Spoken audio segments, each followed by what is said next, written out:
and for his blessings. He has now come in our midst. He's with us. We don't see him as a spook. Right. He's no spook. He's a live man. He's a living God.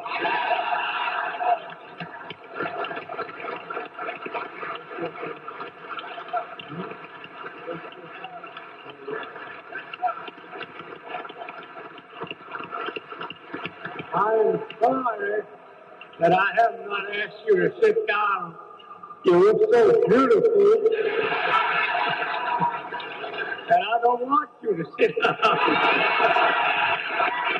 And a guest, and maybe he could help me to convey a message to you. He's my friend. I like him a lot, and I'm going to tell you why I brought him in and why I think he's important to the future of you learning about the Honorable Elijah Muhammad. And his name is Yosef bin Asiel Israel. Salam alaikum. In the name of Allah, the Beneficent, the Most Merciful, who appeared in the person of Master Fard Muhammad, to whom righteous and holy praises forever due, we thank that great God for his coming to the wilderness of North America to raise up amongst us the first begotten from the dead. That special soul, I speak none other than the most honorable Elijah Muhammad. In those holy and righteous names, I greet you in the words of peace. Assalamu alaikum. We'll be right back after these quick commercials. Looking for something that feels good, looks great, and stands the test of time? Well, we have it for you. Black Royalty is our athleisure line that is made from the finest bamboo and cotton blend. We have designed high quality tracksuit and t-shirts in multiple colors that provide you the most comfort when you need it most. Whether you're in the gym or running errands or just lounging around with loved ones, you need to be in the best quality clothing as possible. We have constructed a high quality clothing line that does not break the bank, and we beat out all of our competitors on price. So please, if you're interested in being comfortable, not just in the gym, but when you're running around and doing errands, please visit blackroyaltywear.com. Also, you can find us on Instagram at Black Royalty. And if you have any questions or comments about our brand and how you can help participate, you can find us at blackroyaltywear@gmail.com. We'll be quick to answer your questions, and with our responses, we will be very thorough. So also, like I said, Black Royalty is for you because it was made by you with the intentions of serving you.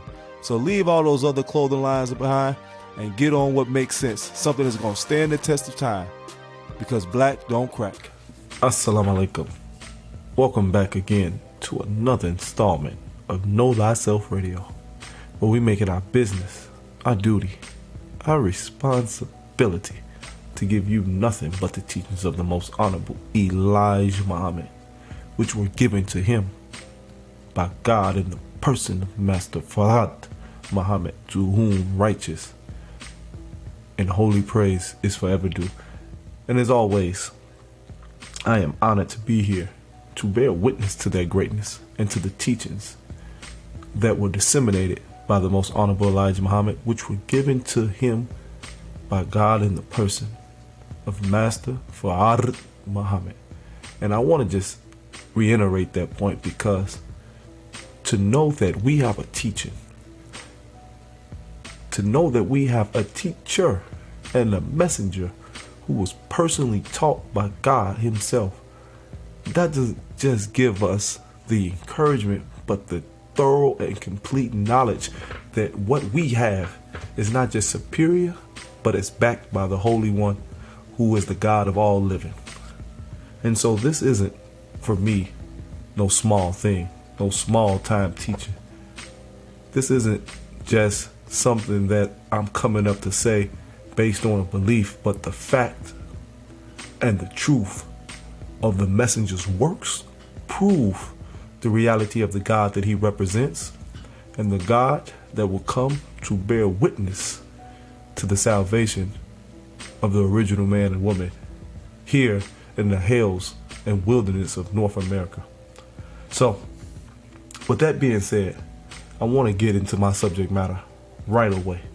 And the last previous installments and episodes, we've been talking about this coronavirus and how it relates to the black man and woman, and particularly here in America, and how it has been weaponized as not just a form of physical affliction, but that has been implemented for the psychological impediments that's created by our own subconscious when we believe that what we have or what we have in contact or what we possibly may get in the future is an automatic death sentence. Now, I want to read something going to the fall of America, written by the Most Honorable Elijah Muhammad. Started at page 134. And it says, America is now at war with God through God's people, the so-called Negro. The confusion and the plagues of the country with disasters one after another is divine retaliation against the white man's evil doings and intentions, against her once slaves and her false friendship, which has her opening her homes to integrate the people of God with them who by nature are different or foreign. The white man has poisoned our people's minds so thoroughly that we fight against their own God and salvation to gain favor from their own enemies. Now let's stop right there. Listen to what the messenger is telling us. That because of the training of the white man, because of the psychological conditioning of the white man, and him giving us these lies and deceptions that have permeated in our mind and impregnated us with an almost unremovable fear that now we are become, through our habits and our actions, adversaries of the very God that is to come to save us, that we should be serving. Listen to this scripture, Deuteronomy 12:8. You shall not do after all the things that we do here this day. Every man whatsoever is right in his own eyes. Now, what am I saying? What is that scripture saying? Why did I read that as it relates to what the messenger just said? Because it has to come to a point in our growth and our development that we disregard the training and the conditioning that the white makes us adversaries of God. Listen, we are dealing with, again, the end times of this satanic order. We are dealing with an age of righteousness that's being ushered in. But if we don't understand that reality, if we don't take heed, and I don't mean nothing spooky, nothing far off esoteric, I'm talking about real tangible signs to show that even in the deception and lies of this white man and his system and his global media, that he cannot prolong nor detour the reality of his inevitable end coming into existence. And that's why we seen at the beginning of the stages of this coronavirus that the reality was that the black man wasn't able to get it, or wasn't as susceptible to this disease or virus as Europeans and non-blacks. But now we've seen that narrative been changed. And I want to read to you an article from the Brookings Institute. Now listen to this. There is a saying, when America catches a cold, black people get the flu. Well, in 2020, when America catches coronavirus, black people die.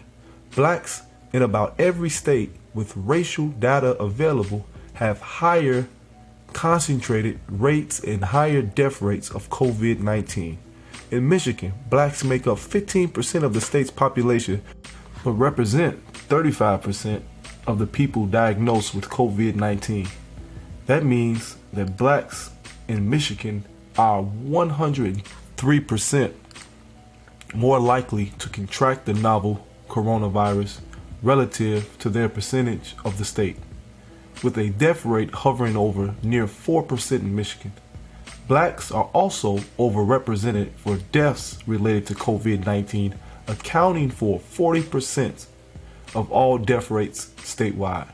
For comparison, whites represent 25% of people diagnosed with COVID-19 and 26% of deaths. Whites make up over 75% of the state population. In Illinois, black represent 16% of the state, but 30% of the people diagnosed with COVID-19. In Chicago, black represent 70% of the people who have died for the coronavirus. And it goes on and on and on.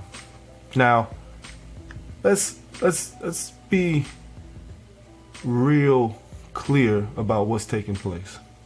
Now, if you keep hearing these percentages, one is to presuppose that we are alarmingly dying at a such greater and significant rate than the white counterparts.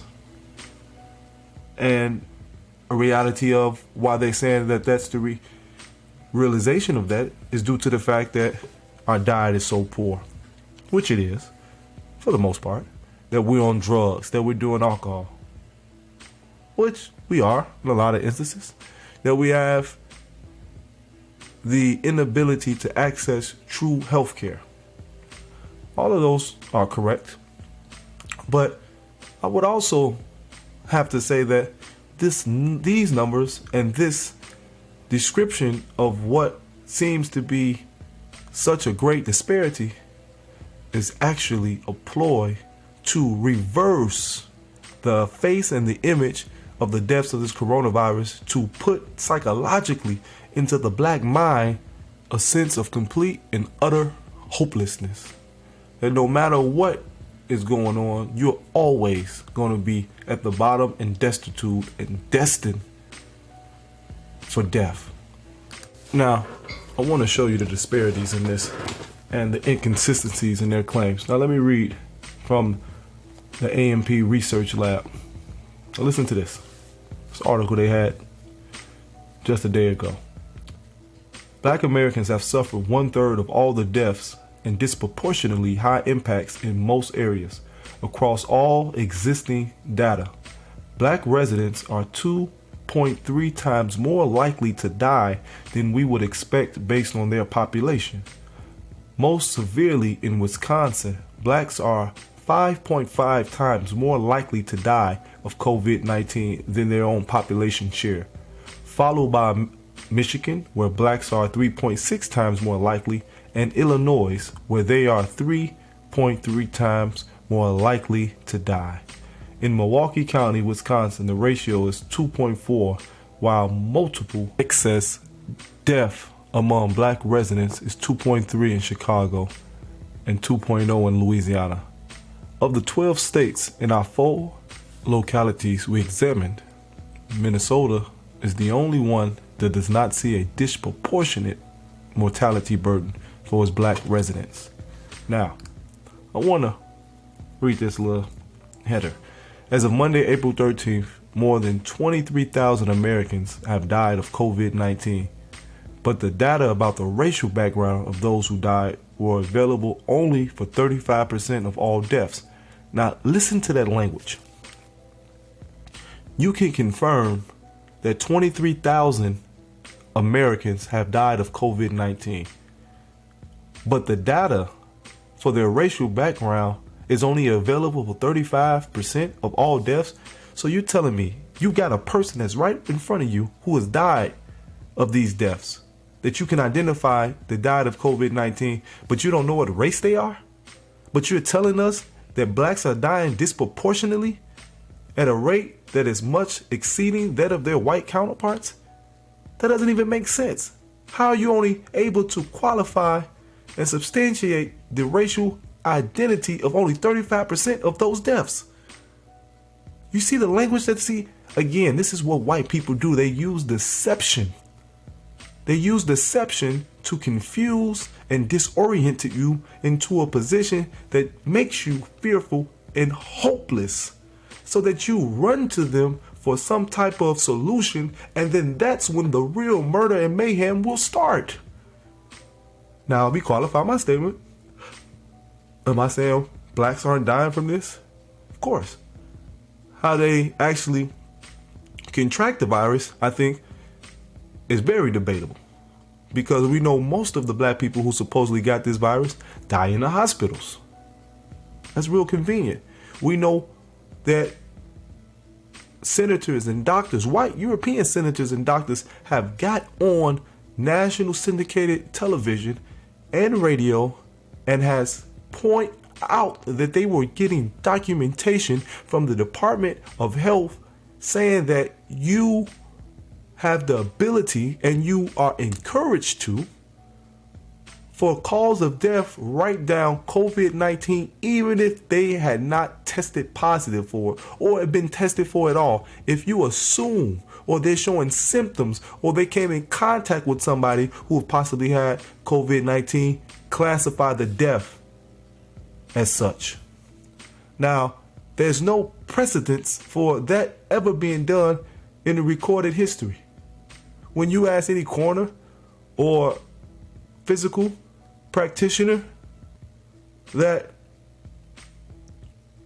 is that protocol, they will tell you absolutely not. There is no conjecture when it comes to writing the cause of death.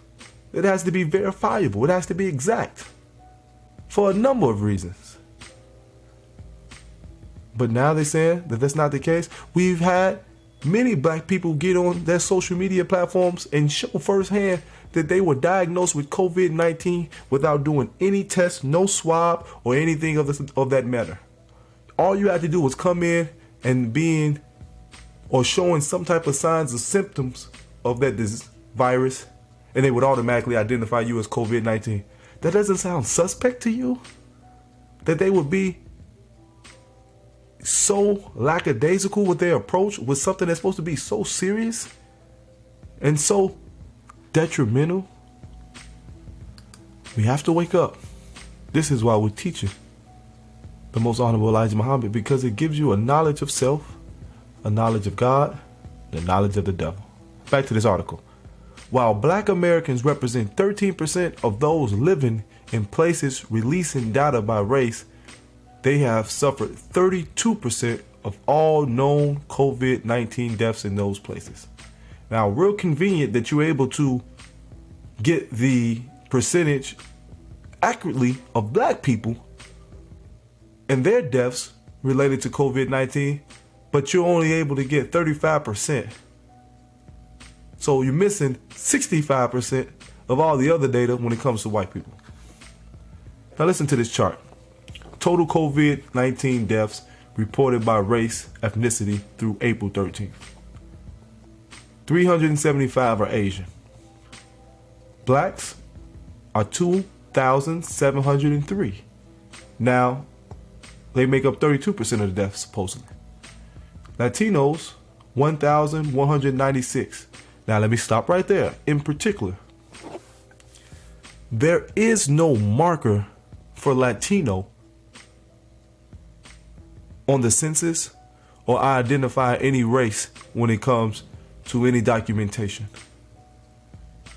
Latinos, if you look at their documentation, usually identify as white. There is no subgroup of Latino when it comes to the census, since we're in the census year, or anything of that nature. So how do you create a group to classify the deaths by race or ethnicity when Latino is not a race? See the lies and the deception? So that 1,196 really get classified under the white numbers. Now, that's one. Again, white, 46% at 3,803. But we know that number is greater because you got to add that 1,196 to that as well. So that takes the number well over 5,000.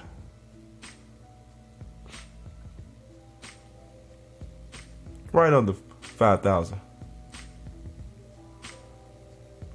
But this is what takes over 5,000. They have 3% under other, 290 deaths. Now again, what the hell is other? You don't know the race of these people that's dying? Now they're racially ambiguous?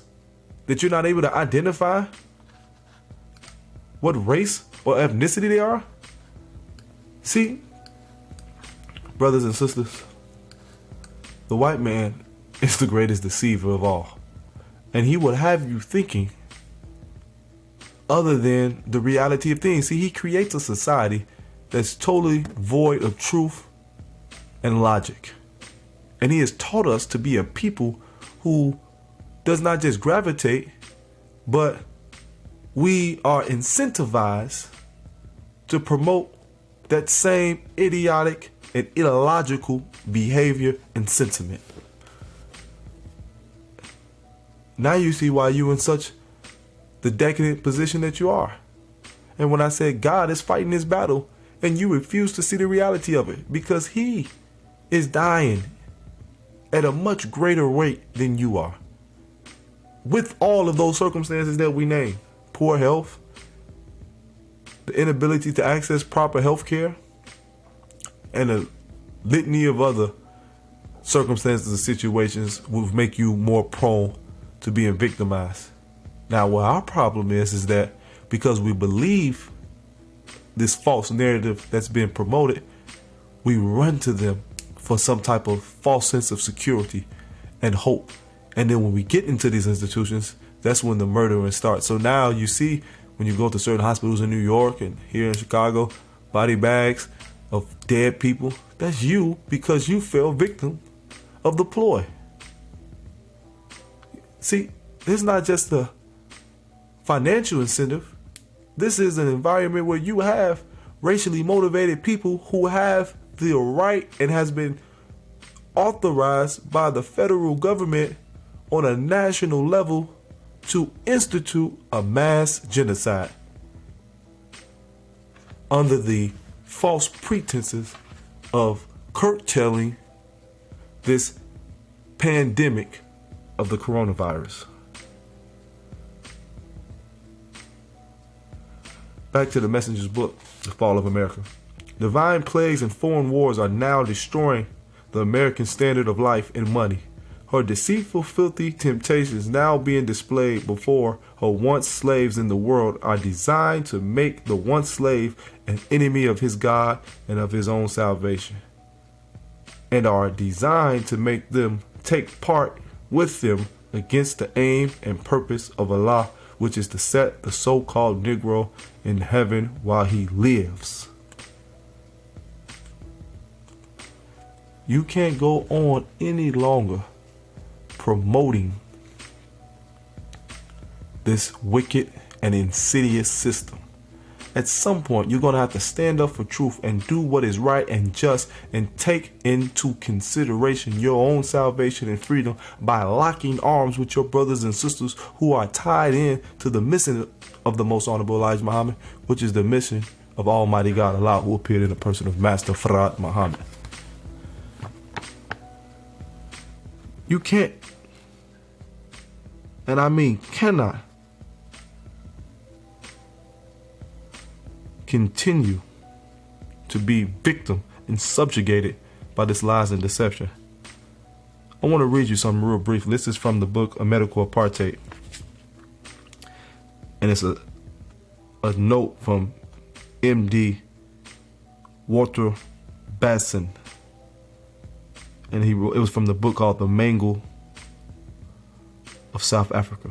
I must confirm that the structure of the chemical and biological warfare project was based on the U.S. system. That's where we learned the most.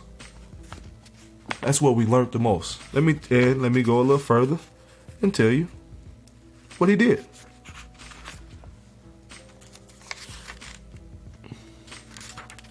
Let me tell you what he did. And why his work was so disastrous for the black man and woman, and the devastating effects that it had. Now I'm about to read this, and the reason why I'm reading this is because I want you to know that the assault on black life is contrived and genuine and real. But it's not in the way that they present it. It's always something that's behind the scenes that's much more disastrous to our well-being, which they are instituting for our destruction and our demise. Now, I'm using this as an example because these things are still into play today. On October 4th, 1999, Basson stood trial in Pretoria. Although he was accused of murdering, by the most conservative count of 229 people, all black, with poison, he was charged with only 67 deaths. His accusers included all of the surviving former Confederates. Each testified at his trial that Basson had engineered South Africa's rampant, far-ranging campaign of chemical and biological warfare against his own black citizens and against the black dissidents of the neighboring African states. Basson also faced scorns of other fraud, murder, and drug-related charges, which South African newspapers and trial transcripts recounted daily. These charges, which are far too numerous to list in their entirety, included accusations that Basson supervised cadres of government scientists who grew cholera cultures for the use in black townships, and against anti-apartheid demonstrators directed the production of huge quantities of narcotics, including ecstasy, to be sprayed upon anti-apartheid demonstrators to pacify them, and supervised the development and use of poisoned foods for the use of assassinations. Now, that's all the things that they're doing today. So, they're killing you in the hospitals, they're killing you with the food, they're killing you with the water. But they also are spraying things in the air, which could be very much the reality of what the coronavirus or the effects of it that are killing some of our people has been dispersed amongst our society and our culture to bring about a certain number of deaths as well. And because it's not having the effect that they would like due to a number of different factors, they want to make it more personal. And when we come in by falsifying the claims that we're dying in such disproportionate numbers, by falsifying the death certificates that nobody else is dying but people of COVID-19, all the other diseases, the deaths that were going on before this are non-existent, and the only thing you die from in this time is COVID-19. Not only are they falsifying the records of those who are being diagnosed who are living with COVID-19, which has a number of financial implications, which have a number of other things that they're going to bring into existence, which I feel we're going to talk about in another installment. I have to go into today, but I want to stay with the raw numbers. But they have their reason and their rationale behind. But best believe the only way that we come victorious is by disconnecting from this devil and relieving ourselves of his control, of his dominion, and returning back to God and doing for self, creating a reality of our own and not being susceptible to the lies and deception which has been dispersed by this evil and insidious devil. Because there is no hope in this system as long as he is in control and long as he's doing all this damage and all these things that bring about death and demise.